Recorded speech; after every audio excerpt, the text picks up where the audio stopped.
अभी तो आप फिलहाल ये सिद्ध करो कि कवि को कबीर कहते हैं। कवि को कबीर कहते हैं, ये सिद्ध करूं? हाँ। 2 पुस्तकें भेजी है कि अगस्त संहिता। इस अगस्त संहिता के अंदर ऊपर लिखा है को अपि कबीरस्तु, और इस कबीरस्तु का ये नीचे अर्थ किया है श्री कबीर जी। अच्छा, तो इसमें कबीर जी के बारे में क्या बताया गया है कि वो परमात्मा है? नहीं, वो कुछ भी बताओ, मैं कबीर को कबीर सिद्ध कर रहा हूँ। उसके अनुसार तो गीता अध्याय नंबर 4 के श्लोक नंबर 34 में कहा है तद्विद्धि प्राणी पातेन परिप्रश्नेन सेवया उपदेक्षन्ति ते ज्ञानम ज्ञानिन तत्वदर्शिना, कि उस परमात्म तत्व के बारे में ज्ञान तो तत्वदर्शी संत कराएगा। गीता अध्याय नंबर 15 के श्लोक नंबर 16 के अंदर कहा है द्वयो में पुरुषो द्वे लोके शर अक्षर एव चे चर सर्वाणि भूतानि कुटस्थो अक्षर उच्यते। इस संसार में नाशवान और अविनाशी भी ये 2 प्रकार के प्रभु कहे जाते हैं। कौन है सतगुरु? उन्होंने कहा है हर आसी हरियाले तोरण रंग सी रीत चुकासी सुंदर खाती अगम भाषिया जुग चौथा में होसी। यो चौथे युग के अंदर आकर के हरियाणा के अंदर जन्म लेगा। अच्छा, बिल्कुल। नगर कोट के अंदर हरियाणा में जन्म लेगा, उसका रामपाल नाम होगा, ऐसा लिखे है क्या वो? उन्होंने ये भी लिखा है नगर कोट नहीं जाट कहासी मुखबंद हो कवि गुण गासी। वो जाट जाति में आएगा और कबीर साहब जी के गुण गाएगा। अच्छा, ये कबीर लिखे हैं? मैं आपके पास अभी जस्ट भेज देता हूँ।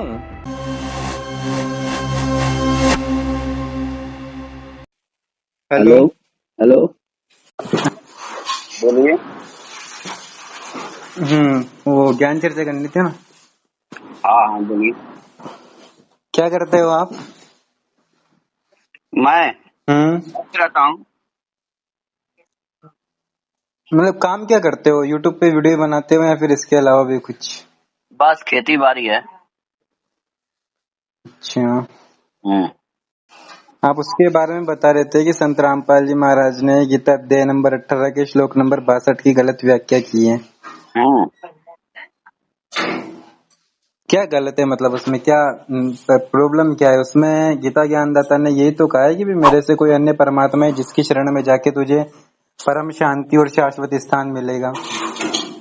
नहीं, उसमें ऐसा नहीं कहा गया ना। उसमें ये कहा गया है कि 62 में भगवान कह रहे हैं कि तुम उस ईश्वर की शरण में चले जाओ। हाँ, उसके पहले 61 में बोले कि वह ईश्वर हृदय में रहता है। कहाँ रहता है? हृदय में। नहीं, उन्होंने ये कहा है कि हे अर्जुन, शरीर रूप यंत्र में आरूढ़ हुए संपूर्ण प्राणियों को अंतर्यामी परमेश्वर अपनी माया से उनके कर्मों के अनुसार भ्रमण करता हुआ सब प्राणियों के हृदय में स्थित है। हाँ, परमात्मा का स्थान कहाँ है? हृदय में। नहीं, वो किस तरह से कहा है हृदय में कैसे है? जैसे सुनो इसके बारे में, जैसे कि कोई मैच है, मैच चल रहा है दिल्ली में, अब उस मैच की जो लाइव है वो अपन टीवी में देख सकते हैं। उसको टीवी में तो देख सकते हैं, लेकिन वो मैच टीवी के अंदर नहीं है, वो मैच दिल्ली के अंदर है। तो इसी तरह से परमात्मा हमारे हृदय में तो है, लेकिन परमात्मा का बस प्रतिबिंब है हमारे हृदय में। परमात्मा अपने लोक के अंदर है।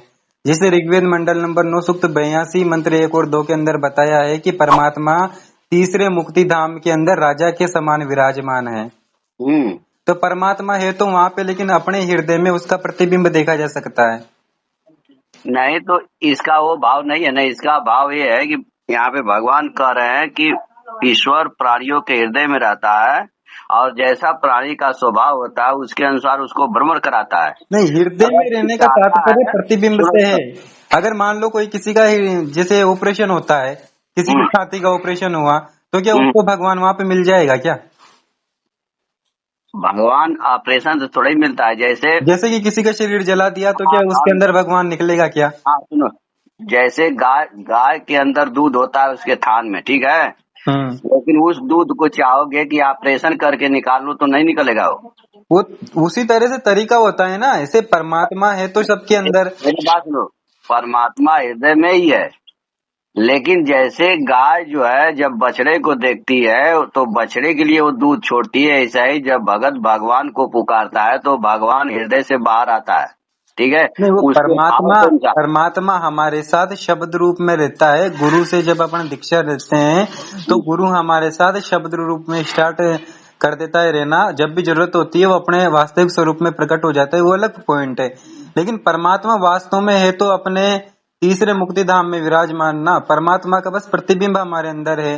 जैसे सभी देवी देवता भी हमारे अंदर कमलों में निवास करते हैं, ब्रह्म पर ब्रह्म ये सब हमारे अंदर विराजमान है, लेकिन इनके लोकों का प्रतिबिंब हमारे शरीर के अंदर है। ऐसा थोड़ी कि भाई ये खुद ही हमारे शरीर के अंदर है। अगर एक भगवान भी हमारे शरीर के अंदर जैसा कि तैसा विराजमान हो जाए तो हमारा शरीर फट जाएगा। तो इनका बस प्रतिबिंब है, इनका चैनल बने हुए हैं, मतलब हमारे शरीर के अंदर। इसी तरह परमात्मा का भी चैनल है कि जो परमात्मा के लिए बोला गया हृदय में है, गीता ही नहीं बोल रही है। अगर गरीबदास जी से भी पूछेंगे तो वो भी कह रहे हैं कि हरि हीरा घट में बसे अन्य न भर में कोई, खोज बूझ से पाइए तो मैं तोरा पीऊं। गरीबदास जी ने तो ये भी कहा है कि ऐसा सतगुरु हम मिलिया, जिंदा है जगदीश, शून्य विदेशी मिल गया, छत्र मुकुट है शीश। मुझे ऐसा परमात्मा मिला जिसके सर के ऊपर छत्र है, मुकुट है। तो उन्होंने तो बहुत कुछ कहा। उन्होंने तो ये भी कहा कि उसका न नाम है, न रूप है, न रंग है। अभी उसको भी बारी पढ़ के सुनाऊं? नहीं, वो अलग पॉइंट है, इन वाणियों में भेद है। अलग पॉइंट नहीं है, पॉइंट अलग है। तो गीता में क्या करें, भगवान के परमात्मा हृदय में रहता है, वह अपने जैसा प्राणी का स्वभाव होता है उसको बरबर कराता है, और 62 में बोले कि तुम उसी परमात्मा के जो हृदय में रहता है उसके शरण में चले जाओ। मतलब ये गीता ज्ञानदाता से अन्य कोई परमात्मा है जो हृदय में रहता है? अन्य नहीं है ना यार, अन्य तो आप बना रहे हो ना। गीता ज्ञानदाता से अन्य कोई परमात्मा नहीं है। गीता ज्ञानदाता से अन्य नहीं है। सुनो, 61 में कहा है कि वो सबके हृदय में रहता है। 62 के अंदर कहा है कि हे अर्जुन, तू उसी परमात्मा की शरण में जा, उसकी कृपा से तू परम शांति को और शाश्वत स्थान को प्राप्त होगा। 63 के अंदर भगवान ने कहा है कि भाई एक और गोपनीय से भी अति गोपनीय ज्ञान तू सुन, वो मैं तुझे बताता हूँ। 64 के अंदर कहा है कि हे अर्जुन, ये अति गोपनीय से भी गोपनीय ज्ञान, गुप्त से भी गुप्त ज्ञान मैंने तेरे को कह दिया है। एक और गुप्त ज्ञान तू मेरे से फिर सुन कि मेरा भी, यहाँ पे ऊपर लिखा है इष्टो असी में दृढ़ामी ततो वृक्षामी ते हितम, कि मेरा भी जो इष्ट देव है वो वही परमात्मा है जिसकी शरण में जाने के लिए मैं तेरे से कह रहा हूँ। नहीं तो इष्ट का मतलब क्या लगाते हैं कि परमात्मा होता है? इष्ट का मतलब जैसे यहीं पे गीता अध्याय नंबर 18 के श्लोक नंबर 70 के अंदर देखो, इष्ट का मतलब किया है पूजनीय। हाँ, तो पूजनीय, इष्ट का मतलब होता है पूजनीय, प्रिय। जो प्रिय होगा उसी की पूजा करोगे ना। इष्ट का मतलब प्रिय नहीं होता है, इष्ट का मतलब पूजनीय होता है। गीता अध्याय नंबर 18 का आप श्लोक नंबर 70 देखो। अरे भाई 70 ही मैं देख रहा हूँ, कई जगह इसका वर्णन हुआ है। इष्ट का मतलब प्रिय है। अब यहाँ पे 70 में क्या भगवान कह रहे हैं, 70 में क्या कर रहे हैं कि जो मनुष्य हम दोनों के इस धर्ममय संवाद का अध्ययन करेगा उसके द्वारा भी मैं ज्ञान यज्ञ से पूजित होऊंगा। हाँ, अब यहाँ पे 3 अहम इष्ट है। यहाँ इष्ट शब्द है और इष्ट का मतलब पूजित किया है। तो इसी तरह से गीता अध्याय 18 के श्लोक 64 के अंदर भी इष्ट का मतलब पूजित ही होना चाहिए। हाँ, तो सुनो, मेरी बात सुनो। अभी इसमें क्या कर रहे हैं कि जो इस दोनों के संवाद को सुनेगा, पढ़ेगा, उसके द्वारा मैं ही पूजित होऊंगा। किसी अबीर कबीर की पूजा की बात नहीं कर रहे कि वो कबीर को पूजेगा जो गीता को पढ़ेगा। तो ये गीता में तो जो मेन ज्ञान है, मेन जो इसके मतलब गीता के अंदर भगवान है, वो तो यही है गीता ज्ञानदाता जो ब्रह्म काल है। क्योंकि उस परमात्मा के बारे में तो कोई वो मतलब उसके बारे में तो कोई ऑप्शन छोड़ दिया कि भाई उन ज्ञान यज्ञ के बारे में जो जानकारी है, उस परमात्म तत्व के बारे में जो जानकारी है, उसके अनुसार तो गीता अध्याय नंबर 4 के श्लोक नंबर 34 में कहा तद्विद्धि प्राणिपातेन परिप्रश्नेन सेवया उपदेक्षन्ति ते ज्ञानम ज्ञानिन तत्वदर्शिना, कि उस परमात्म तत्व के बारे में ज्ञान तो तत्वदर्शी संत कराएगा। यानी कि इस गीता में तो केवल और केवल यदि पूर्ण जानकारी है तो ब्रह्म तक की है। अरे मेरे भाई, तो किस तत्व ज्ञान का वो तत्वदर्शी ज्ञान कराएगा? ये भी तो कहे है ना, वो परमात्म तत्व का ज्ञान कराएगा। मेरी बात सुनो, पहली चीज वो किस तत्व का ज्ञान कराएगा, ये प्रश्न है। दूसरा प्रश्न 35 में क्या बोल रहा है कि उस तत्व ज्ञान से तुम इस प्रकार से मोह में ग्रसित नहीं होगा और निशेष भाव से सारे प्राणियों को अपने अंदर देखेगा और फिर अपने सहित मुझ परमात्मा में देखेगा। ठीक है? नहीं, वो जो तत्वदर्शी संत रहेगा वो तत्व ज्ञान का उपदेश करेंगे, मतलब वो परमात्म तत्व को भली भांति जानने वाले होंगे। यानी वो परमात्मा के बारे में बताएंगे, परमात्मा कैसा है, कहाँ रहता है, कैसे मिलता है, किसने देखा है, वो चीज बताएंगे वो। नहीं तो अगर यहाँ पे इसका मतलब ये है कि गीता ज्ञानदाता भगवान श्री कृष्ण को ज्ञान नहीं रहता तो 4:34 के बाद वो बोल देते कि चलो भाई तुमको युद्ध करना है, युद्ध करो, नहीं तो जाओ तत्वदर्शी से ज्ञान ले लो, मेरे पास ज्ञान नहीं है, चलो पीछे हम चलते हैं। फिर वो 18 अध्याय तक ज्ञान क्यों बोलते? उन्होंने 18 अध्याय तक कर्म योग का, भक्ति योग का, सभी तरह का ज्ञान दिया है ना, लेकिन उस परमात्म तत्व का ज्ञान उनके पास नहीं था, इसीलिए कहा है कि भाई उसके लिए तू कोई तत्वदर्शी संत को गुरु माना। अच्छा ठीक है, तो तत्वदर्शी के पास वो ज्ञान कहाँ से आएगा? वो तत्वदर्शी संत जो है वो उस परमात्मा के ब्रह्मणे मुखे अर्थात उस सच्चिदानंद ब्रह्म के मुख से मैं ये नहीं पूछ रहा हूँ, मेरा प्रश्न ये है कि उस तत्वदर्शी के पास ज्ञान कहाँ से आएगा? उसके पास उस परमात्मा की जो वाणी रहेगी, उस कबीर वाणी से ज्ञान आएगा, कहने का मतलब। तो कबीर ब्रह्मणे मुखे का मतलब कबीर वाणी हो गया। ब्रह्मणे मुखे का मतलब है सच्चिदानंद घन ब्रह्म के मुख से उच्चरित वाणी। ब्रह्म का अर्थ क्या होता है? ब्रह्म किसको कहते हैं? ब्रह्म का अर्थ तो काल है ना वो। ब्रह्म का मतलब होता है परमात्मा, भगवान। अच्छा, तो अब इसमें जो भगवान श्री कृष्ण कह रहे हैं कि ओम एकाक्षरम माम ब्रह्म, हाँ, तो यहाँ पे ब्रह्म शब्द आया है, तो इसका मतलब क्या है? यहाँ पर जो देखो, साहब जो होता है वो साहब एक कमिश्नर भी होता है। मेरी वो बात मैं उसको नहीं समझता। साहब जो होता है, मैं क्या बोल रहा हूँ कि वहाँ पे जो ब्रह्म है 4 के 32 वाला, तो वही तो मैं डिफाइन कर रहा हूँ ना। और जो है कि 8 के 16 वाला, 13 वाला, ये जो है कि काल कैसे है ये बताओ। तो वही तो मैं बता रहा हूँ ना, जैसे कि एक भगवान तो मतलब एक साहब तो होता है डिप्टी, एक होता है कमिश्नर, एक होता है मंत्री, एक होता है मुख्यमंत्री, एक होता है प्रधानमंत्री और एक होता है राष्ट्रपति। सभी ही साहब है, लेकिन सभी की पावर के अंदर अंतर है। इसी तरह से यहाँ पे जो ब्रह्म है, ये ब्रह्म तो है, लेकिन ये ब्रह्म लोक में रहने वाला ब्रह्म है। अच्छा, इसका कहाँ प्रमाण है? इसका श्रीमद् देवी महापुराण के अंदर प्रमाण है, जिसके एक मिनट, हाँ एक मिनट, पहले मेरी बात सुनिए। पहला जो ब्रह्म, जिसको ये ब्रह्म तो दोनों शब्द ब्रह्मी है, ठीक है? नहीं सुनो तो मेरी बात सुनिए, ऐसे नहीं, आपने कहा प्रमाण है वो मैं बता रहा हूँ। श्रीमद् देवी महापुराण के अंदर हिमालय राजा को ज्ञान देते हुए देवी जी ने कहा है कि सबकी आत्मा में स्थित ब्रह्म ब्रह्म लोक रूपी दिव्य आकाश में स्थित है, और उस ब्रह्म का ओम अक्षर है। इस ओम मंत्र का जाप करता हुआ तू शरीर छोड़ करके जाएगा तो तू ब्रह्म लोक में चला जाएगा। अच्छा, ये देवी जी ने हिमालय को कहा है श्रीमद् देवी महापुराण के अंदर। अच्छा, ब्रह्म लोक में रहता कौन है? ये ब्रह्म लोक में ब्रह्म रहता है जिसका ओम नाम है। अच्छा, आपके पास है देवी भागवत अभी? बिल्कुल, वो जो है मैं आपके पास भेज सकता हूँ स्क्रीनशॉट नहीं, ब्रह्म लोक में ब्रह्मा जी रहते हैं। वो ब्रह्मा लोक है, ब्रह्मा और ब्रह्म अलग अलग हैं, इसको समझो। अरे मेरे भाई, ब्रह्म लोक में ब्रह्मा जी रहते हैं, और जिस ब्रह्म लोक दिव्य हृदय में बताया गया है वहाँ पे स्वयं परमात्मा रहते हैं। वहाँ पर वही वह ब्रह्म रहता है जिसका ओम नाम है। ओम किसका नाम है? ओम परमात्मा का नाम है, निर्गुण निराकार परमात्मा का नाम ओम ब्रह्म का नाम है, ओम परमात्मा का नाम नहीं है। सच्चिदानंद घन ब्रह्म का जो मंत्र है वो तो 3 मंत्र का जाप है, ओम तत् और सत।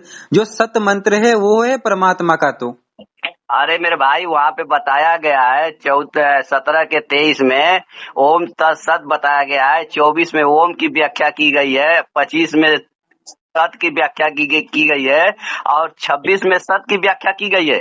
ऐसे थोड़ा ही नहीं भगवान बोल दिया और बस हो गया, और रामपाल आएंगे तो ज्ञान सुनाएंगे और मान लो ओम तत्सत वो काल और ब्रह्म का मंत्र है? ऐसे नहीं है, जैसे कि क्या करके बताइए। जैसे 17 के 23 में कहा है ओम तत्सत, ऐसे ये 3 प्रकार का सच्चिदानंद घन ब्रह्म का नाम का है। उसी सृष्टि के आदि में ब्राह्मण और वेद आदि रचे गए हैं। 26 में कहा है सत्य। 26 के अंदर 24 में क्या बोले? 24 के अंदर कहा है इसलिए वेद मंत्रों का उच्चारण करने वाले श्रेष्ठ पुरुषों की शास्त्र विधि से नियत यज्ञ, दान और तप रूप क्रियाएं ओम इस परमात्मा के नाम को उच्चारण करके ही प्रारंभ होती है।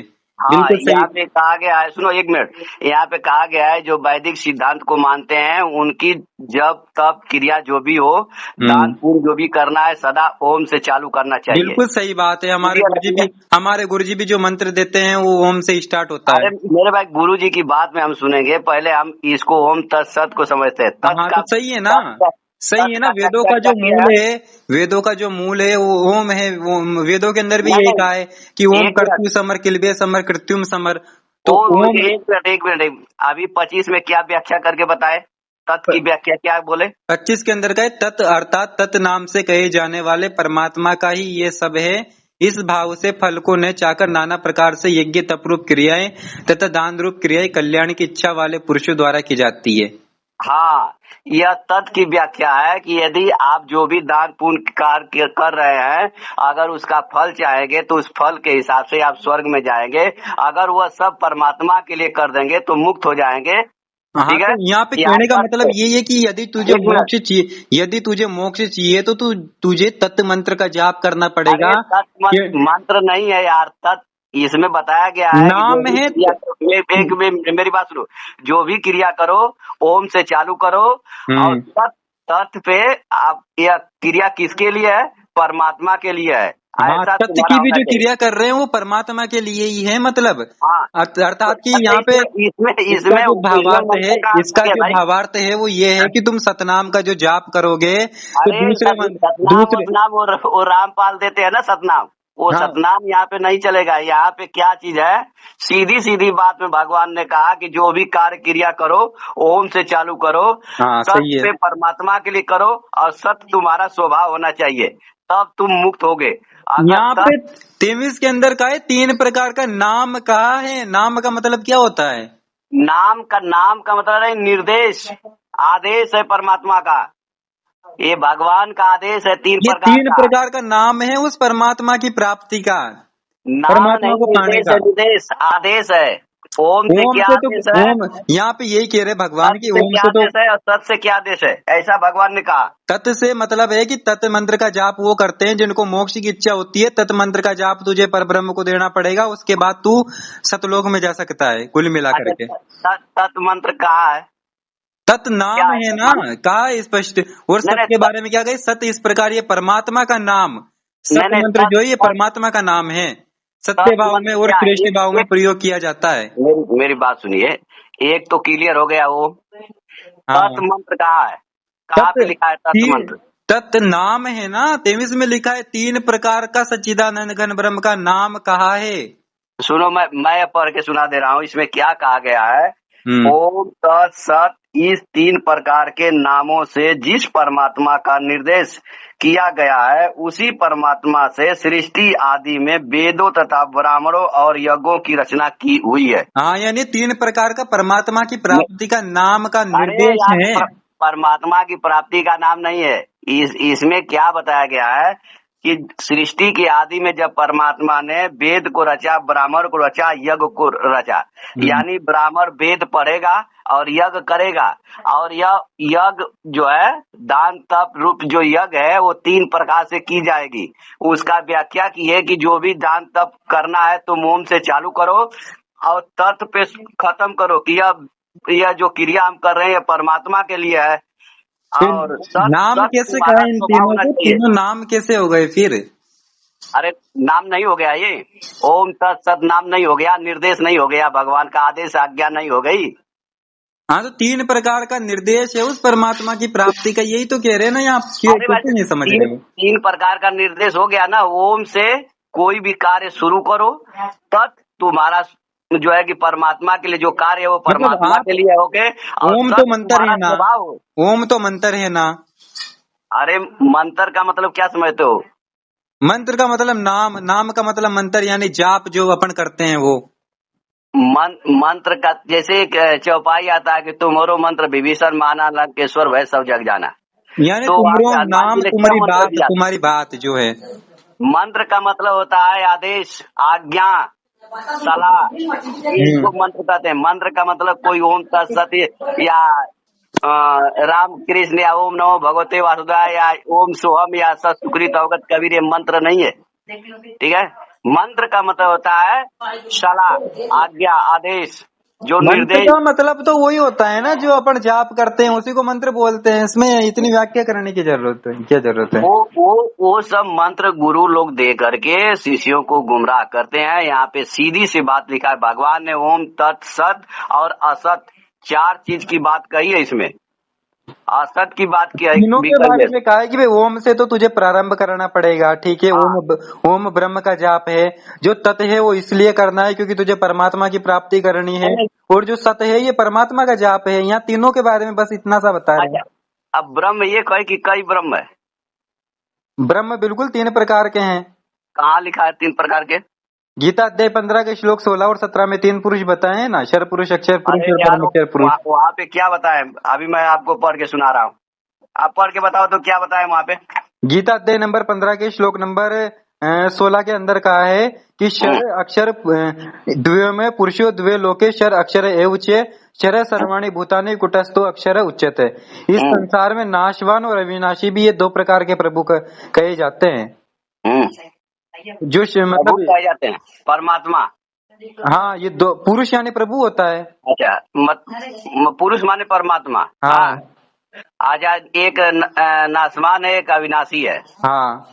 तो इसका मतलब वो जो अक्षर पुरुष है वो मरता नहीं है। देखो अक्षर का मतलब क्या होता है वो समझो पहले। अक्षर का मतलब वास्तव में मतलब नाशवान होता है। लेकिन एक अक्षर वो होता है जिसकी आयु की कोई लिमिट होती है। जैसे अक्षर पुरुष है। अच्छा, जब 70,000 त्रिलोकी है, मतलब 70,000 ब्रह्म मर जाते हैं, उसके बाद इस अक्षर पुरुष का एक दिन बीतता है। लेकिन इसकी अकाल मृत्यु नहीं होती है, इसलिए अच्छा, इसको अक्षर पुरुष कहा है। अच्छा। मतलब अक्षर का मतलब आकार मृत्यु नहीं हो जिसकी। हाँ, और परम अक्षर का मतलब जिसकी कभी मृत्यु ना हो। अच्छा, लेकिन यहाँ पे देखो क्या भी बताया गया है। यहाँ पे भगवान क्या कर रहे हैं, दमऊ पुरुषा लोके क्षरा च एवं च क्षर सर्वाणी भूतानि कुशयतो अचरा उचयते। यहाँ हाँ। कह रहे हैं कि 2 पुरुष है लोक में, संसार में 2 पुरुष है। कौन कौन? क्षर और अक्षर। हाँ। क्षर किसे कहते हैं? संपूर्ण प्राणियों के शरीर को क्षर कहते हैं और उनकी आत्मा को अक्षर कहते हैं। इस श्लोक में साफ भगवान ने ये कह दिया। आत्मा अक्षर यहाँ नहीं है। अगर आप उस दूसरे पॉइंट से देखोगे तो उस अनुसार तो क्षर पुरुष तो शरीर है, अक्षर पुरुष जीव है और परम अक्षर पुरुष आत्मा है। अगर उस कहाँ पे अनुसार लिखा? देखोगे तो और कहाँ पे? इसकी वास्तव में जो व्याख्या है कि ये है कि क्षर पुरुष तो ब्रह्म है, अक्षर पुरुष पर ब्रह्म है और नहीं, परम अक्षर पुरुष जो पूर्ण ब्रह्म है। नहीं, मैं क्या बोल रहा हूँ कि क्षर पुरुष मतलब ब्रह्म, ये कहाँ पे लिखा है? क्षर क्षर पुरुष, पुरुष का अर्थ ब्रह्म। हाँ क्षर पुरुष क्योंकि मरता है ना, इसका भी नाश अरे होगा। मेरे भाई, मरने को तो कौन जिंदा आया? कबीरदास जी आए थे 600 वर्ष पहले, वो अभी जिंदा है? वो तो भी मर के चले गए। कहाँ मरे वो? कहाँ है? मरे कहाँ? तो है कहाँ वो? मुझे दिखाओ ना वो। मरे तो नहीं ना, सशरीर आए थे, सशरीर चले गए। तो सशरीर तो युधिष्ठिर भी गए थे। युधिष्ठिर युधिष्ठिर का भी था, महाभारत पढ़ लो, सशरीर गए थे। लेकिन उसका शरीर वहां पे जाके नाश हो गया था ना, उसने छोड़ दिया कैसे था नाश हुआ? उसको। कहाँ पे लिखा है कि नाश हुआ? ये पढ़िया आपने महाभारत? हाँ तो पढ़ी ना, बिना पढ़े बोलता हूँ क्या मैं? महाभारत के अंदर जाकर के मतलब उसको नरक में जब डाला तो नरक में यही 5 तत्वों का शरीर डाल दिया उसका, है ना। कहाँ पे नरक में डाला उसको? 5 पांडव नरक में गए, महाभारत के अंदर स्पष्ट लिखा है। अरे भाई, जब हुआ भाई बकोगे, वहां पे नरक में नहीं गए थे। उनको नरक का दर्शन कराया गया था, उनसे परीक्षा लिया गया था। जो धर्मराज जी थे। युधिष्ठिर जो था धर्मराय का पुत्र था। हाँ तो धर्मराज का नहीं, धर्मराज जी का पुत्र था। तो हाँ, धर्मराज जी ने 3 बार परीक्षा ली थी। वो इसलिए गया था क्योंकि वो कह रहा था कि भाई मेरे सारे भाइयों को बाहर निकालो, द्रौपदी जो नरक में जल रही है इसको बाहर निकालो। कोई तो नरक में उसको नहीं था ना। जब मूर्खों की तरह से पढ़ोगे तो नरक में दिखाई देगा। अभी मैं आपको पढ़ के सुना दूं। नहीं, वो गया था, क्या आपके पास? उसको धर्मराज ने इसलिए भेजा था क्योंकि उसने झूठ बोला था कि अश्वत्थामा मारा गया, इसलिए उसका ये पाप शेष था। उसके लिए, झूठ के लिए उनका एक अंगूठा झड़ गया था। ठीक है, वो आप परीक्षा लेने के लिए गए थे। वो झूठ के लिए उनका एक अंगूठा अच्छा, झड़ गया था, ऐसा वहां लिखा है। क्या परीक्षा लेनी थी उनकी? वाले जो धर्मराज कुत्ता बन के जा रहे थे, ठीक है, वहां एक बार परीक्षा लिए तो इन्होंने, वहां इंद्र क्या बोलते हैं कि तुम कुत्ते को छोड़ दो, अपने चढ़ जाओ। तो बोले कि नहीं, कुत्ता मेरे साथ आ रहा है तो मैं इसको कैसे छोड़ू। उसके पहले एक बार जो है यक्ष बन करके परीक्षा लिए थे, एक बार कुत्ते के बन करके परीक्षा लिए, और फिर जो है कि वहाँ पे नरक लोक में गए, वहाँ पे उनको दिखाए, तो वहाँ पे उनके भाइयों की आवाज आ रही थी। तो ये करोड़ा में आकर के बोले कि जहाँ पे मेरे भाई है मैं वहीं पे रहूंगा। तो वहाँ पर भी परीक्षा ली गई थी, 3 बार परीक्षा ली गई थी, ऐसा लिखा है महाभारत में। क्यों परीक्षा ली थी उनकी? अरे परीक्षा लेने के लिए अब क्यों ली थी, उनका मर्जी, वो धर्मराज की मर्जी है। नहीं, वो कोई तो कारण अपने होगा, जैसे बच्चों की परीक्षा होती है तो परीक्षा का हाँ, कारण होता है कि भाई जैसे 9th की परीक्षा हुई, 9th को पास करके वो 10th में चले जाएंगे, तो हाँ, तो इसी तरह से इसलिए उनकी परीक्षा क्यों हुई थी? उनकी परीक्षा इसीलिए हुई थी कि ये जो है धर्म पे अडिग है कि नहीं है, इसलिए उनकी परीक्षा हुई थी। उन्होंने पूरा धर्म का सहयोग किया। अच्छा, ये धर्म है क्या कि भाई अपने परिजन अगर नरक में जल रहे तो मैं भी यहीं पे रहूंगा?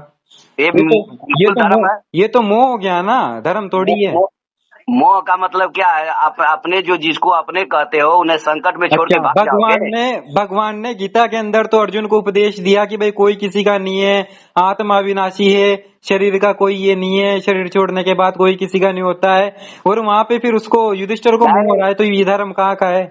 ये 1 मिनट, गीता का उपदेश क्या है, भगवान ये बोले कि शरीर सर्वदा जाता है और आत्मा किसी की नहीं मरती है। आत्मा से थोड़ी किसी का रिलेशन होता है, रिलेशन तो शरीर से होता है ना। तो शरीर से रिलेशन शरीर से होता है तो शरीर तो रहेगा ही नहीं किसी का, हाँ, तो किसी फिर का शरीर तो रहेगा नहीं। उसको वहां पे मोह क्यों हुआ? ये तो गलत है ना, ये तो अधर्म है, धर्म कहाँ है? किसका मोह हुआ? उसको, युधिष्ठिर को, उनसे मोह हुआ कि भाई जहाँ मेरे परिजन है मैं भी वहीं पे रहूंगा। ये तो मोह है, स्पष्ट मोह है। मोह का मतलब क्या समझते हो, ये अधर्म है क्या? हो जैसे मेरा भाई है, मेरा कोई बेटा है, अगर कोई फंसा हुआ है तो मैं उसको बचाने के लिए जाऊं, ये अधर्म है? उनका वहां पे संयोग पूरा हो गया था ना, वो तो चले गए थे यहाँ से संसार छोड़ करके। अरे मेरे भाई, मेरे प्रश्न का उत्तर दो। अगर तुम्हारा ही भाई कहीं फंसा हुआ है तो तुम उसको छुड़ाने जाओगे तो अधर्म है ये? तो मेरा भाई यही नहीं ना, अगर मान लो जैसे कोई है, जैसे मेरे दादाजी है, मेरे दादाजी की डेथ हो गई है, अब उनसे मेरा क्या रिलेशन है? कोई है ही नहीं, तो उनसे अब मुझे क्या मतलब है? क्यों नहीं रिलेशन है उनसे? क्यों है? उनका जो शरीर था वो छूट गया, उनका हमने अंतिम संस्कार कर दिया, हमारा जो काम था, तो जब अंतिम संस्कार हो गया तो उसके बाद उनसे क्या मतलब है? ऐसे सुनो, हमारे धर्म में ऐसा चीज नहीं चलता है। हमारे धर्म में इसीलिए साथ रहता है कि जैसे हमारे दादाजी संसार से चले गए तो हम पितर पक्ष आता है या चाहे कोई भी ऐसा कार्य आता है तो अंतिम हम अपने संस्कार का मतलब क्या होता है, जरा इसको डिफाइन कीजिए। मेरी बात सुनो, मैं अपने दादाजी के लिए करता हूँ कि यह जो कोई क्रिया करूँ, अगर वो किसी भी जन्म में कहीं भी हो तो उनको कुछ मिले, क्योंकि मैं आस्थावान हूँ। आस्था है मुझे कि स्वर्ग नरक जैसी कोई वस्तु है, अगर पाप पुण्य जो भी हम करते हैं ये आस्था है हमारी, तो इसीलिए हम अपने पूर्वजों के लिए भी आस्था लगा करके कुछ न कुछ करते हैं, समझ रहे हो? इसीलिए उन पितरों में जाकर के मिल जाओगे और फिर उन्हीं की तरह दूत बन जाओगे। मेरे भाई, पितरों में मिलने का कारण क्या है? जो कामना बस भक्ति करते हैं उनके लिए बोला गया है। ये नहीं गिरा, ये भी सुनो, पितर स्वयं भगवान है, भगवान की एक विभूति है कि पितरों में आत्मा मैं हूँ, ठीक है? 9 के 25 में कहा है ना कि भाई जो जिसकी पूजा करता है उसी को प्राप्त होता है। हाँ, तो क्यों प्राप्त होता है? सकाम भावना से। आप निष्काम से करते हो क्या? निष्काम से करना चाहिए ना, वो तो मेरा कर्तव्य है। ये कहाँ का कर्तव्य है? जब अंतिम संस्कार कर दिया उसके बाद क्रिया ही कर रहे हो, ये कोई कर्तव्य है क्या? अरे यार, ये कहाँ का कर्तव्य है? एक अंतिम सवाल है संस्कार ना, का मतलब क्या होता है, मुझे ये बताओ। अंतिम संस्कार कर दिया तो फिर हो गया, सब खत्म हो गया, अब उसके बिल्कुल बाद सब हमारा खत्म हो उनसे गया। कोई जब रिश्ता नहीं है। अंतिम का मतलब होता है लास्ट एंड फाइनल, इसके बाद कुछ भी नहीं है, बस। नहीं, संस्कार का तुम्हें मालूम है संस्कार क्या क्या चीज होता है? संस्कार किसे कहते हैं? अंतिम संस्कार का मतलब है लास्ट संस्कार, इसके बाद कोई संस्कार नहीं है, बस। संस्कार का बताओ, संस्कार किसे कहते हैं? संस्कार का मतलब संयोग होता है जी। जैसे संस्कार अंतिम दो कोई तरह के संस्कार है होते तो हैं। पहला संस्कार भी होगा। संस्कार 2 तरह के होते हैं, एक तो हमारे अंदर जो संस्कार होते हैं और एक होता है हमारा जितना उनके साथ संयोग है, मतलब जितना उनके साथ रहने का समय है वो अंतिम हो गया, मतलब खत्म हो गया, बस अंतिम संस्कार के बाद कोई उनसे। यही जो है हिंदू धर्म को नहीं समझ पाते उन्हें। पहला संस्कार है जब बच्चा गर्भ में पड़ता है तो उसके लिए फिर उसके बाद वो गर्भ से बाहर निकलता है तो वो दूसरा संस्कार होता है। फिर वो कुछ दिन के बाद उसके बाल वाल उतरवाए जाते हैं, तीसरा होता है। फिर वो पढ़ने के लिए जाता है, उपनयन संस्कार, पढ़ने के लिए जाता है, वो सब कोई संस्कार होता है। ये 4 फिर प्रकार के उसका आश्रम विवाह होता है। बताए हैं। मेरी बात सुनो, फिर विवाह होता है। फिर इसके बाद उसका मृत्यु हो जाता है। ऐसे 16 संस्कार है वो। हाँ, तो जब मृत्यु हो गया तो वो तो अंतिम संस्कार है ना। अरे तो वो संस्कार न खत्म हो गया कि हमारे रिश्ते खत्म हो गए, उसके बाद हमारे कोई कर्तव्य रिश्ता नहीं खत्म हो गए बचता क्या? है मेरे भाई। अंतिम संस्कार के बाद कोई रिश्ता नहीं बचता है। उनका संस्कार खत्म हो गया। हाँ, संस्कार वो का अंतिम मतलब जैसे संस्कार है बस। जैसे गर्भ से लेकर मरने तक का 16 संस्कार होता है, वो संस्कार खत्म हो गया। हमारा उनके साथ रिश्ता खत्म नहीं हुआ। क्यों नहीं रिश्ता खत्म हुआ? जब उनका शरीर क्यों? नाश हो गया, जब तुमने शरीर को जला दिया, उसके बाद तुम्हारा कैसे रिश्ता बचेगा उनके साथ? तुम्हारा रिश्ता शरीर से था। तुम्हारे पिताजी नहीं शरीर है ना कि आत्मा तुम्हारे पिता नहीं है। नहीं, पता नहीं वो शरीर कितने से को पिता बन गए होंगे इससे पहले। सुनो, शरीर से कोई रिश्ता नहीं होता है, ठीक है। आत्मा आप से कोई रिश्ता नहीं होता है। पहले चीज आस्तिक हो या नास्तिक हो, ये चीज क्लियर करो। आस्तिक हो, अगर स्वर्ग नरक जैसी, पुण्य पाप जैसी अगर मंत्रों से रट करके हम सतलोक जा सकते हैं, तो हम अपने दादा के लिए अगर कोई दान पुण्य करें तो अरे उससे क्या उससे नहीं मिलेगा? तुम्हारा दादा आप आत्मा को मानते हो या शरीर को मानते हो? कौन है तुम्हारा दादा? मेरा दादा वो आत्मा था ना, वो आत्मा। अरे तुम आत्मा है आत्मा हमारे, से वो उत्पन्न किसी न हुए हो किसी क्या? लोक में आत्मा ने तुम्हें जाएगी ना उत्पन्न वो। किया है क्या? कैसी बातें हाँ, कर रहे हो? क्या बात है? आत्मा ने तुम्हें उत्पन्न किया है कि तुम्हारे दादाजी की आत्मा ने तुम्हें उत्पन्न किया है? आत्मा ने उत्पन्न किया है। शरीर से उत्पन्न हुए हो ना तुम्हारे दादाजी के। आजा, शरीर से हम उत्पन्न हुए हैं, तो हाँ, आत्मा के कल्याण के लिए दादा की जो आत्मा है उनके लिए कुछ नहीं कर सकते हम। आत्मा का रिलेशन केवल और केवल परमात्मा से होता है। इसके अलावा कोई सांसारिक रिश्ते नाते आत्मा के ऊपर हावी नहीं होते हैं। कहाँ पे से ज्ञान लेके आए हो आप? मैं क्या बोल रहा हूँ, मैं क्या बोल रहा हूँ कि आत्मा का जो है केवल परमात्मा से ही संस्कार रिलेशन है। हाँ, ऐसा कहाँ पे लिखा हुआ है? वो तो है ना। इसका जो तुम्हारा रिलेशन सिर्फ शरीर से है, तुमने अंतिम संस्कार कर दिया, उसका शरीर नाश हो गया, उसके बाद तुम्हारा उस पर कोई अधिकार नहीं है। कोई उसके अधिकार बाद नहीं है हमारा। नहीं, कोई अधिकार नहीं है। सिर्फ ये पंडितों ने अपने पेट भरने के लिए चला दिए जो भी है। आजा, तो आप ये बताओ, मंत्र सत सुकृत अवगत कबीर जपने से कोई लाभ है? कोई बिल्कुल लाभ संसार है। में कोई लाभ होता है? गरीबदास जी ने कहा है ना, अत ब्रह्म वेदी ज्ञान सागर इति उजागर निर्विकार निरंजनम ब्रह्म ज्ञानी महाज्ञानी सत्सुकृत निर्भंजनम मूल चक्र गणेश वासा रक्तवर्ण या जानिए किलियम जाप जपन तंसा। ये सब मंत्र बताए, इनको जपने से लाभ है। इन सब से हमारे कमल खुलते हैं। अरे भाई, तो वही चीज तो बताया गया है, वैसा ही चीज ग्रंथों में लिखा गया है कि यदि आप अपने दादा के लिए कुछ भी करोगे तो उनको वहाँ मिलेगा। ऐसा ग्रंथों में लिखा है। ये जैसे किसी तुम वेद में, मंत्रों का लिखा हुआ मान रहे हो, वैसे तो वहाँ पे भी लिखा है। किसी वेद में, किसी गीता में लिखा है क्या? किसी वेद में ये चीज लिखा है जो पढ़े हो? वेद में कहाँ लिखा है? बिल्कुल बिल्कुल बिल्कुल बिल्कुल, वेद में लिखा है, सूक्ष्म वेद के अंदर लिखा है। अरे यार, सूक्ष्म वेद माने क्या होता है? सूक्ष्म वेद कब पैदा हुआ? सूक्ष्म वेद हमेशा से 5 वेदों के साथ आया था। कभी सूक्ष्म नहीं वेद था का ना, मतलब होता है उसका नाम ही परमात्मा नहीं था। की वाणी, सच्चिदानंद घन ब्रह्म की वाणी, जिसको गीता अध्याय नंबर अरे वो 4 के श्लोक नंबर वेद को 32 के कहते अंदर हैं। ब्रह्मणे मुखे कहा है। ब्रह्मणे मुखे, ब्रह्म की मुख से निकलने वाले को वेद कहा है। हाँ, वेद है वो किसी अबीर कबीर की वाणी नहीं है। वो कहाँ ब्रह्मणे पे? मुखे का मतलब है ब्रह्म यानी परमात्मा के मुख से उच्चरित वाणी। वो नहीं मैं कह रहा हूँ, सूक्ष्म वेद जैसे ऋग्वेद का एक बुक है, एक ग्रंथ है, रुको, एक मैं आपको बुक है। सूक्ष्म वेद का प्रमाण बताता हूँ, सुनो। सूक्ष्म वेद का कोई वेद बताओ। सूक्ष्म वेद नाम की कोई ग्रंथ है क्या हाँ, इस संसार में मौजूद है? वो बताऊंगा बिल्कुल। कबीर वाणी के अंदर, कबीर सागर के अंदर सूक्ष्म वेद बोध नाम का स्पष्ट चैप्टर है। अरे यार, वो कबीर सागर के अंदर है ना वो। हाँ, मुझे वो कबीर सूक्ष्म सागर वेद ही बताओ। सूक्ष्म वेद है। सूक्ष्म वेद नामक ग्रंथ बताओ। जैसे गीता का एक ग्रंथ है, सूक्ष्म वेद का ग्रंथ कौन सा है? मुझे वो सूक्ष्म वेद चाहिए। है ना कबीर सागर के अंदर। सूक्ष्म वेद बोध है कबीर सागर के अंदर। तो वो तो सूक्ष्म वेद को ही बोध करा रहे हैं। वो सूक्ष्म वेद बोध सागर में जब इसको गिना जाता है तब सूक्ष्म वेद बोध बोलते हैं। और मेनली इस चैप्टर का नाम सूक्ष्म वेद ही है। अच्छा, सूक्ष्म वेद है। हाँ, सूक्ष्म वेद या सूक्ष्म वेद एक ही बात है। तो वो कहाँ पे? कबीर सागर में है।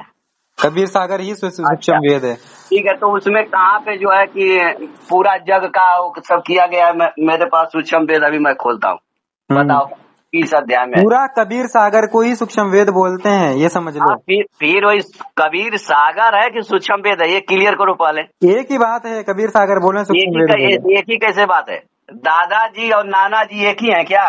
क्योंकि चैप्टर है ना सूक्ष्म वेद कबीर सागर के अंदर। नहीं, मैं क्या बोल रहा हूँ कि इसको क्लियर करो कि जो कबीर सागर है वही सूक्ष्म वेद है। हमारे राजस्थान के एक संत हुए हैं, रामदेव जी नाम है उनका। रामदेव जी का नाम सुना है? हाँ, सुना हूँ। हाँ, वो विष्णु जी के अवतार माने जाते हैं। उन्होंने कहा है, उन्होंने अपनी वाणी 24 ब्रह्मांड के अंदर कहा है, ऋग्वेद यजुर्वेद आत्मे, सामवेद अथर्वेद सात में, 4 वेद ब्रह्मा को सौंपाया और सूक्ष्म वेद इसने आप रखाया। अच्छा, उन्होंने 5 वेदों का प्रमाण दिया है। वो दिया है? वो 24 ब्रह्मांड के अंदर बिल्कुल लिखा है। कब पैदा हुए थे वो? उनका जन्म अभी कुछ मतलब सैकड़ों वर्ष पहले ही हुआ था। अच्छा, ये कहाँ पे लिखा है? उसका पीडीएफ है क्या? वो पीडीएफ भेजो और उसका फोटो का भी भेज देना हमारे पास, तभी मैं भी देखूं। बिल्कुल भेज दूंगा 100%। और बहुत सारी जगह पे सूक्ष्म वेद का वर्णन है। अरे सूक्ष्म वेद का वर्णन, भेद है, वेद नहीं है। भेद का मतलब है रहस्य, सूक्ष्म रहस्य। वेद नहीं है, सूक्ष्म वेद भेद है, भेद। सूक्ष्म वेद है, वेद भेद है, भेद। उन्होंने रामदेव जी ने अपनी वाणी के अंदर सूक्ष्म वेद ही लिखा है, मैं आपको बता दूंगा। तो क्या लिखा रामदेव जी? उन्होंने यही लिखा है कि भाई जिस टाइम पे समुद्र मंथन हुआ तब 4 वेद ब्रह्मा जी को दे दिए और 5वां वेद इसने खुद अपने आप रख लिया, ब्रह्म ने, ज्योति निरंजन ने। अच्छा, वहाँ पे वो लिखे है क्या कि वो ज्योति निरंजन कोई काल है, ऐसा वर्णन किया है क्या? वो उन्होंने ये कहा है 4 वेद ब्रह्मा को सौंपाया, 5वां वेद आप रखाया। अच्छा, आप मतलब कौन? आप यानी ब्रह्म, जो गीता ज्ञान देता है। नहीं, वो आप ब्रह्म कहे काल कहे कि उसमें लिखे होंगे ना कि वो आपका मतलब काल है चाहे ब्रह्म है, कि ऐसे ही अपने से ऐसे नहीं लिखा है, ऐसे नहीं लिखा है। उन्होंने तो कहा है कि भाई सारा ज्ञान जो होगा वो सतगुरु देगा। अच्छा, और तो सतगुरु को बताए होंगे ना सतगुरु कौन है? बिल्कुल, सतगुरु बताया है कौन है। कौन है सतगुरु? उन्होंने कहा है, हर आसी हरियाले तोरण, रंग सी रीत चुकासी, सुंदर खाती अगम भाषिया, जुग चौथा में होसी। कि वो चौथे युग के अंदर आकर के हरियाणा के अंदर जन्म लेगा। अच्छा, बिल्कुल। नगर कोट के अंदर हरियाणा में जन्म लेगा, उसका रामपाल नाम होगा, ऐसा लिखे है क्या? वो उन्होंने ये भी लिखा है, नगर कोट नहीं जाट कहासी, मुखबंद हो कवि गुण गासी। वो जाट जाति में आएगा और कबीर साहिब जी के गुण गाएगा। अच्छा, कबीर लिखे हैं? मैं आपके पास अभी जस्ट भेज देता हूँ। नहीं, वो लिखिए, भेजिए पहले मैं देखूं। क्या लिखे है क्या कि वो कबीर दास जी का गुण गाएगा? कवि गुण गासी, कवि लिखा है, कबीर नहीं। तो कवि, आप ये सिद्ध करो कि कवि को कबीर कहते हैं। ये देखो, जब कवि के पीछे विसर्ग लग जाता है ना, तो ये ऋत्व विसर्ग संधि नियम के अनुसार जो विसर्ग होता है वो रे में परिवर्तित हो जाता है। अच्छा, जैसे कवि प्लस देव लिखा है तो यहाँ पे ऋतु विसर्ग संधि के नियम के अनुसार जो विसर्ग है ये रे में परिवर्तित होकर के कबीर देव हो जाएगा। अगर यजु प्लस वेद लिखा है तो ऋतु विसर्ग संधि नियम के अनुसार ये यजुर्वेद हो जाएगा। मैं ये नहीं कह रहा हूँ, तो वो कवि कहीं लिखा रहेगा तो कबीर दास जी के लिए ऐसा क्या प्रमाण है इसका? कवि का मतलब कबीर होता है कुल मिलाकर के। नहीं, कैसे कबीर होता है? कवि का मतलब होता है ऋतु विसर्ग संधि नियम अनुसार होता है ना। ऋत्व विसर्ग संधि नियम अनुसार होता है। तो वहाँ पे तो ये होता है जब कविया प्लस देव को जोड़ोगे तो ऋतु के विसर्ग संधि के ऋतु नियम के तहत विसर्ग का आधार हो जाएगा। हाँ, ठीक है। वो नियम है, अगर जोड़ोगे तब, अगर फिर उसको विच्छेद करोगे तो र हट जाएगा, विसर्ग लग जाएगा। लेकिन कवि को कबीर दास जी कहते हैं, ऐसा कहाँ लिखा है? देखो, अगर मान लो कहीं पे कबीर लिखा है और फिर उसकी महिमा लिखी है कि वो जो कबीर है वो कुंवारी गायों का दूध पीता है, वो ऐसी लीलाएं करता है, तो जब वो लीलाएं उस परमात्मा से मिल रही है तो फिर इसका मतलब तो उसी के बारे में कहा है ना। पहली चीज ये है कि कुंवारी जब गाय होगी तो कोई विवाहित गाय होगी। नहीं, कुंवारी का मतलब तो कुंवारी होता है। किसी गाय का आपने विवाह करवाया है? नहीं, कुंवारी का मतलब होता है जिसको बेल ने टच नहीं किया है, बच्चिया लाओ बेल नहीं लागा। तो ये बैल लगाता है कि सांड लगाता है? बेल सांडे की बात है। अरे बैल साढ़ दादा और फूफा एक ही हो जाएंगे क्या? बेल सांड अलग अलग है क्या? हाँ अलग अलग है ना। साढ़ साढ़ किसको कहते हैं, बैल किसको कहते हैं? तुम कहाँ साढ़ से का आए अर्थ हो होता है, यार? मेरी बात सुनो, साढ़ का अर्थ होता है जो छूटा हो, छुट्टा घूमता हो। और बैल का अर्थ होता है जो किसान अपने घर लाता है और उसको नसबंदी कर देता है, और वो अब गायों पर नहीं कार्य करेगा और उसको खेती बाड़ी करता है, तो उसको हम लोग बैल बोलते हैं। आज जो आप गाँव में बोलते छुट्टा होंगे, घूमता है उसको साढ़ कहते हैं। आप अपने ठीक है। देसी लैंग्वेज में कुछ भी बोलो, लेकिन अरे हमारे यहाँ नहीं, पे बेल और सांड दोनों एक ही शब्द के मैं लिए यूज नहीं, होते हैं। मैं नहीं। अगर कहीं भी बैल और साढ़ के बारे में खोजोगे कि बैल किसे कहते हैं, साढ़ किसे कहते हैं, तो आपको मिल जाएगा। नहीं, हमारे यहाँ पे दोनों को एक ही बोलते हैं। नहीं, इसका प्रमाण को दो कि बैल को ही साढ़ कहते हैं, साढ़ को ही बैल कहते हैं। अभी मैं जीटीपी से पूछ के बताता हूँ कि बैल और साढ़ किसे कहते हैं। जीपीटी कोई प्रमाणित थोड़ी माना जाता है। जीपीटी से तो कुछ भी पूछ लो, वो तो जो आपके अनुसार जवाब देगा। मैंने आपके पास फोटो भेजे, देखो उसको। मेरे अनुसार नहीं, बैल और साढ़ में अंतर है।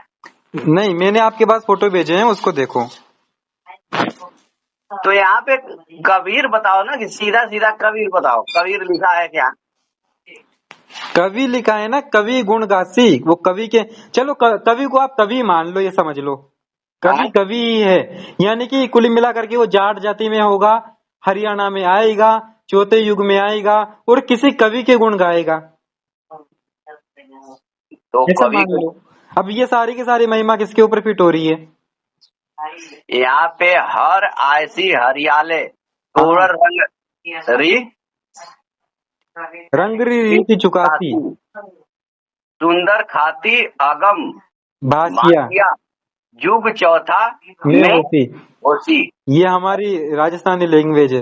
होसी तो यहाँ पे तो क्या, यहाँ पे क्या लिखा है कि वो हरियाले है, हरियाले, हरियाणा तो लिखा नहीं है। ये मैं बता रहा हूँ ना, हमारी राजस्थानी लैंग्वेज है, इसमें इसी तरह के कुछ शब्द यूज होते हैं। नहीं नहीं, लैंग्वेज से क्या मतलब है? लैंग्वेज से मतलब है, जैसे आप इधर उधर बोलते हो, हम अटे बटे बोलते हैं।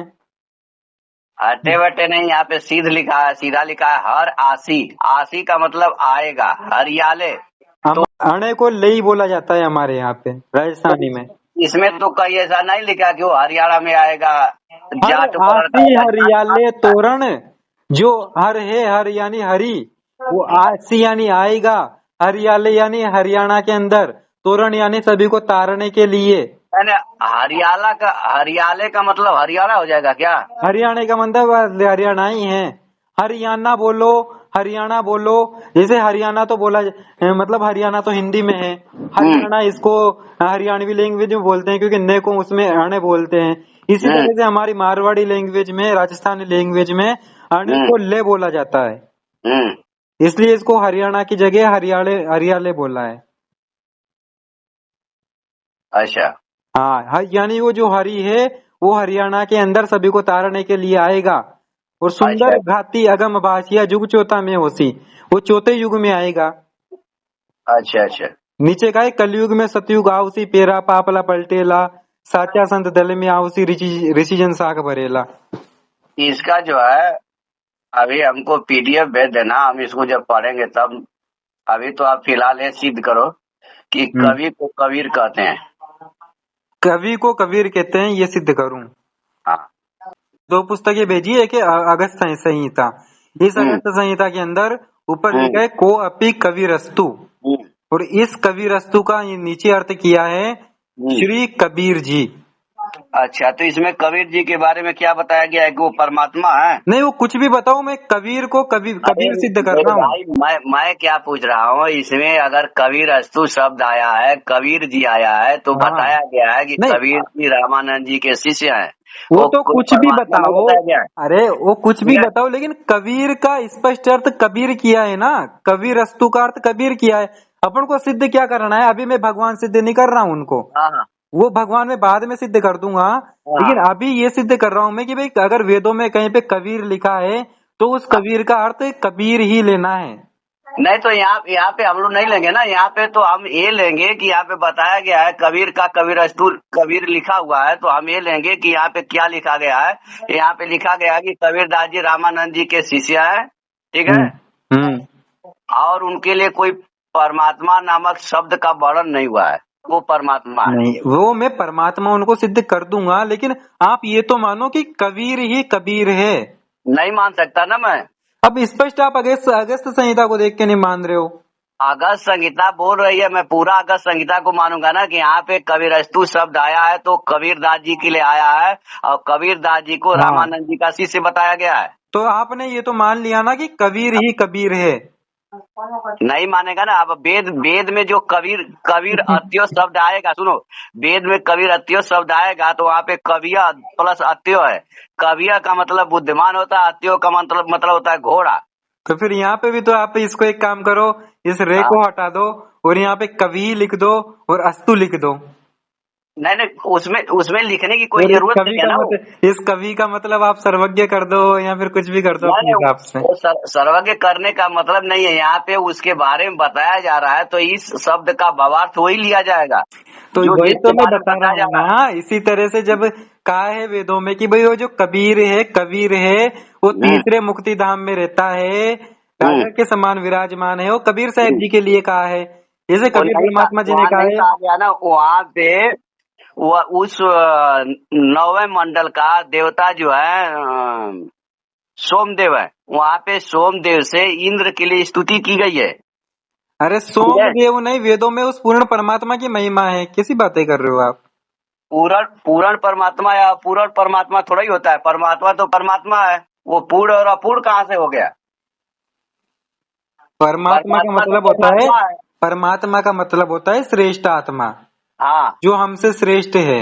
हाँ, तो एक ही है ना, वो हमसे श्रेष्ठ है। जैसे आत्मा और परमात्मा के में अंतर क्या समझते हो कि आत्मा किसे कहते हैं, परमात्मा किसे कहते हैं। जैसे कि अभी यजुर्वेद अध्याय नंबर 5 के मंत्र नंबर 32 के अंदर लिखा है, ऋषि घसी कबीर अंगारियसी बम्बारियसी। अच्छा यानी वो जो कबीर परमात्मा है वो पापों का शत्रु है, बंधनों का शत्रु है। अच्छा, तो स्पष्ट कबीर लिखा है। अब कबीर इस नहीं कबीर लिखा का है ना। अर्थ आप क्या लोगे, कौन से देवता कबीर, की महिमा है यहाँ पे ये बता दो। अच्छा, कबीर नहीं लिखा है, कबीर अंगारी जो कहाँ से आएगा, कविया अंगारी है, कविया अंगारी है, कबीर अंगारी नहीं है। कबीर अंगारी लिखा है, मैं आपके पास फोटो भेज रहा हूँ देखो। अरे भाई फोटो क्या भेजना है, मैं रोज उसी चीज को देखता हूँ, कविया अंगारी है, उसमें से कहाँ से आएगा। कबीर लिखा है स्पष्ट, कबीर। कबीर नहीं लिखा है ना, कबीर अंगारी लिखा है, कबीर अंगारी। हाँ तो वो मतलब ये भी जो इन है दोनों को अगर अलग अलग उत्तम। करेंगे तो कवि अंगारी, यानी कि जो कबीर परमात्मा है वो अंगारी यानी पापों के शत्रु हैं। कबीर परमात्मा के बारे में नहीं लिखा गया है, वहाँ पे कविया प्लस अंगारी है, रुतो विसर्ग संधि के रुतो नियम के तहत है। अंगारी और कविया उसको विस्तार से वर्णन किया गया है। मंत्र बताओ, अभी मैं उसको पढ़ के बताता हूँ। यजुर्वेद अध्याय नंबर 5 का मंत्र नंबर 32। वहाँ पे किसी कबीर आ गया तो कबीर का नाम थोड़ा ही है। आप अरे मैंने अभी मैं आपको अगस्त संहिता से ही स्पष्ट कर दिया कि भाई अरे कबीर का मतलब भाई, कबीर ही होता है। अगस्त संहिता ने स्पष्ट कर दिया है कि कबीर रामानंद जी के शिष्य हैं। हाँ, ठीक है, वो कोई अगस्त परमात्मा संहिता ने नहीं ये है। भी स्पष्ट कर दिया है कि यदि कहीं पे कबीरस्तु या फिर कबीर शब्द लिखा है तो उसका मतलब आपको श्री कबीर जी ही लेना है। नहीं कहा ना, वहाँ पे नहीं लेंगे ना हम। वहाँ पे जहाँ पे कबीर जी रहेगा वहाँ पे उनके बारे में भी लिखा रहेगा। ठीक है, छोड़ो आप अभी ये चीज को सुनो, हम क्यों नहीं लेंगे, सीधा हम कबीर सागर में चलेंगे। हाँ। जीव धर्म बोध में हम क्यों नहीं लेंगे कबीर को कबीर। पहली चीज, जीव धर्म में जब स्वयं ये कह रहे हैं, अभी मैं पढ़ के सुनाता हूँ वो बारी, जब ये स्वयं कह रहे हैं कि 3 युग में संस्कृत में मेरा नाम था और चौथा युग में मिश्रित कबीरा कर दिया। तो 3 युग में संस्कृत में नाम था, वेद संस्कृत में है, तो पहले ससुकृत मुनिंदर नाम बताओ। ससुकृत मुनिंदर नाम क्यों नहीं है। कबीर सागर के अंदर ये भी लिखा है कि शाह सिकंदर बोलता कहे कबीर तू कौन, गरीबदास गुजरे नहीं कैसे बैठा मोन। अच्छा, उत्तर कबीर साहिब का, हम ही अलग अला है कुतुम गोश गुरु पीर, गरीबदास खालिक दणी हमरो नाम कबीर। कबीर मैं तो ही सारी सृष्टि का रचनहार हूँ। अच्छा, ऐसा ही चीज तो मलुकदास जी भी बोले हैं, तो हम मलुकदास जी को भी परमात्मा मान लें। मलुकदास भगवान जी श्री ने तो कृष्ण। ये कहा है, दास मलूक सलूक कहते है, खोजो खसम कबीर, हाँ, ये जपोरे कहाँ मन पे लिखा है? साहेब नाम कबीर। ये वाणी कहाँ पे लिखी है? ये मलुकदास जी के किसी ग्रंथ के अंदर लिखिए, बता दूंगा आपको। अभी अभी जब कबीर साहब स्वयं कह रहे हैं, सुनो, कबीर सागर की 2-4 बारियां मैं पढ़ के सुना रहा हूँ, ये क्या कह रहे हैं? सत्य कबीर के नाम जो चारों, चौजुग में भिन्न भिन्न उचारो। जो सत्य कबीर के जो चारों नहीं, नाम आप जो है। बताने वाले हो उसको पहले बिल्कुल मैंने मान लिया कि कबीर साहब जी सतयुग के अंदर सतसुकृत नाम से आए थे, त्रेता के अंदर मुनिंद्र नाम से आए थे, द्वापर के अंदर करुणामय के नाम से आए थे, और कबीर कलयुग के अंदर कबीर नाम से आए थे। तो मैं ये पूछना चाहता हूँ कि सत सुकृत मुनिंदर करुणामय क्यों नहीं है और क्योंकि कबीर क्यों उनका है? वास्तविक नाम कबीर है। अच्छा, ये चीज कहाँ पे लिखा है कि वास्तविक नाम कबीर है और डुप्लीकेट नाम सत सुकृत मुनिंदर करुणामय है? ये इन्होंने ये कहा है ना, मैंने आपके पास फोटो भेजा, हम ही अलग लाए कुतुम गोश गुरु पीर गरीबदास खालिक धनी, हमरो नाम कबीर, मेरा नाम कबीर है, वास्तविक नाम जो है। अच्छा, वो कबीर नाम से क्यों आते हैं, इसका रीजन भी सुन लो। क्योंकि क्यों? क्योंकि कलयुग के अंदर प्रत्येक प्राणी बहुत ज्यादा पाप ग्रस्त हो जाता है, इसको भगवान की 1% टाइम नहीं होता है कि भगवान का नाम भी ले ले, तो हाँ, कबीर नाम से आते हैं और अपनी वाणियां बहुत सारी जगह पे लिखवा देते हैं। 5वीं से ही बच्चा कबीर कबीर कबीर कबीर बोलना स्टार्ट कर देता है। तो इस अच्छा, कबीर नाम के अंदर ही इतनी शक्ति है कि इसको बोलने मात्र से पुण्य मिलता है। अच्छा, इसलिए वो अपने वास्तविक नाम से ही कबीर नाम से सतयुग मतलब कलयुग के अंदर आते हैं। अच्छा। और नकली नाम इनका सत सुकृत मुनिंदर है। नहीं, वो उन्होंने अपना नाम रखा है यहाँ पे आके, लेकिन उनका जो वास्तविक नाम है वो कबीर ही है। तो पहला ये पहली बात तो ये सिद्ध करो कि वास्तविक नाम उनका कबीर है, जो कुर्सी पे बैठे हुए हैं कबीर ही नाम है, और वो जो है सत सुकृत मुनिंदर के नाम से आते हैं 3 बार में, और फिर जो है कि चौथे युग में वो कबीर के नाम से आ जाते उन्होंने हैं। कहा है कि बस सतयुग में सतसुकृत का टेरा, त्रेता नाम मुनिंदर है मेरा। अच्छा, त्रेता में तो मेरा नाम मुनिंद्र है, सतयुग में मेरा नाम सतसुकृत है। द्वापर अच्छा। में मैं करुणा में कहा, या द्वापर के अंदर मैं करुणा में के नाम से आता हूँ, और कलयुग के अंदर नाम कबीर धराया। तो अच्छा, कलयुग में उनका नाम कबीर हो गया, ठीक हाँ, है। और उन्होंने ये भी कहा है, सत्य स्वरूपी नाम साहेब का अच्छा, तो है नाम हमारा। हाँ हाँ, जो उस परमात्मा का वास्तविक नाम है वही मेरा नाम है। अच्छा। इसका मतलब ये है कि परमात्मा उनसे कोई अलग है, उनका नाम जो है वही इनका भी नाम है। उसी परमात्मा के अंश थे कबीर साहब, उन्हीं के अवतार थे कबीर साहब। अच्छा, अभी वो अवतार से मतलब अवतार का फोटो मतलब नहीं है, दो होता है। अवतार का मतलब एक वो तो अलग बैठा हुआ है। अवतार का मतलब एक तो वो होता है कि भाई वो खुद परमात्मा अवतार लेकर के आए, वो खुद परमात्मा उतर करके आए उस जगह से। अच्छा, अवतार का मतलब शाब्दिक अर्थ है किसी ऊंचे स्थान से नीचे स्थान पे आना। अच्छा। जैसे श्री राम जी श्री कृष्ण जी खुद विष्णु जी ही थे, हम्म, अब इनको विष्णु जी का अवतार कहा जाता है। हाँ, इसी तरह से कबीर साहब जी खुद कबीर साहब ही थे, लेकिन इनको अवतार भी कहें तो कोई गलत नहीं है। अच्छा। अब ये कबीर साहब जी वहां से आते हैं, अपनी लीला करते हैं, और शरीर के साथ में वापस चले जाते हैं और अपने वास्तविक स्वरूप के अंदर समा जाते हैं। नहीं, तो मैं क्या पूछ रहा हूँ कि कलयुग से पहले कौन सा युग था?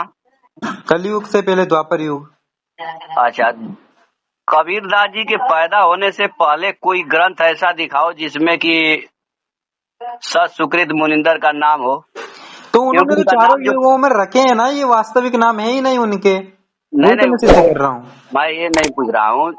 जैसे द्वापर में भगवान श्री कृष्ण आए, तो कबीर के पैदा होने से पहले से लेकर के बहुत तक उसमें उनका नाम है कि उन्होंने आया, इसमें इसमें सारे ग्रंथों में नाम है।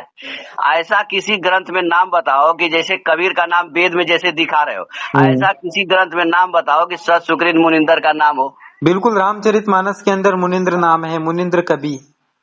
मुनिंद्र नाम है? हाँ, कहाँ पे रामचरितमानस में?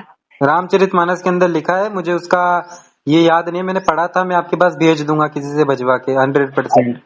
और बिल्कुल। बताओ, सत सुकृत का नाम बताओ। सतसुकृत का भी किसी के अंदर होगा ही, लेकिन कबीर सागर में तो कहा है कि सतयुग में सतसुकृत का टेरा।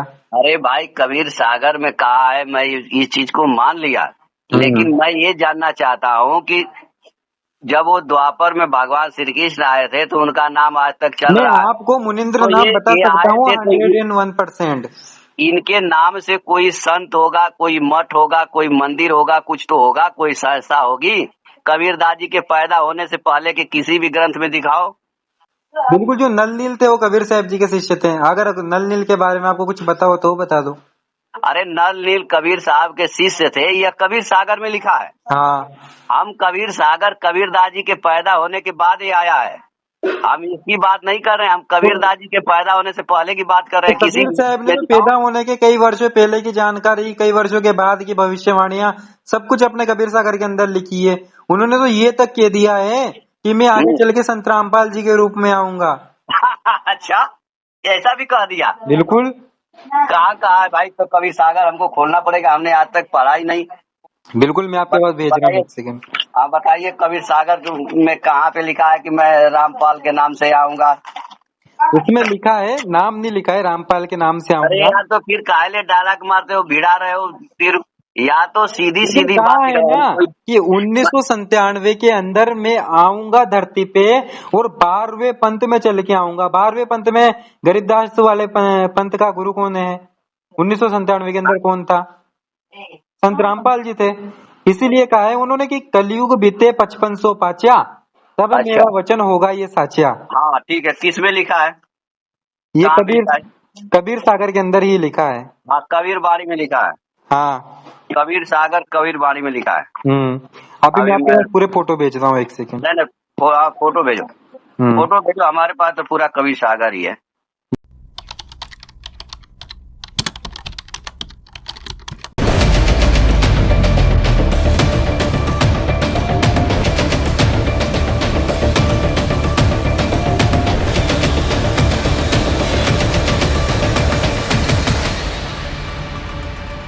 सत साहिब।